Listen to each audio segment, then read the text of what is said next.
यानंतर पुढची बातमी बुलढाण्यातली. बुलढाणा लोकसभा मतदारसंघातील युतीचे उमेदवार प्रतापराव जाधव यांच्या प्रचारार्थ शिवसेना पक्षप्रमुख उद्धव ठाकरे यांची जाहीर सभा पार पडली. या उद्धव ठाकरेंनी राहुल गांधींवर जोरदार हल्लाबोल केलाय. फारुख अब्दुल्ला यांच्या 2 पंतप्रधानांच्या धमकीमुळे राहुल गांधी घाबरले आणि म्हणून काश्मीरमधील 370 कलम काढणार नसल्याचा उल्लेख आपल्या जाहीरनाम्यात केला असल्याचं यावेळेला उद्धव ठाकरे म्हणाले. आम्ही जे म्हणतोय की आम्ही राम मंदिर बांधू, राहुल गांधी बोलतायत. राहुल गांधींच्या जाहीरनाम्यामध्ये कुठेतरी राम मंदिराबद्दल उल्लेख आहे? आम्ही म्हणतोय होय, आम्ही काश्मीरचा 370 कलम काढणार म्हणजे काढणारच, कारण काश्मीर हा माझ्या देशाचा अविभाज्य घटक आहे. राहुल गांधी काय म्हणतायत? आम्ही 370 कलम काढणार नाही.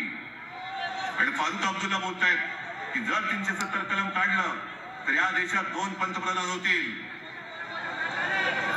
2 पंतप्रधान होतील या भीतीने जो आज सांगतो मी 370 कलम काढणार नाही, अशा नेबळ्याच्या हातामध्ये तुम्ही देश नेण्याचे स्वप्न बघताय. बघू तरी शकता स्वप्न.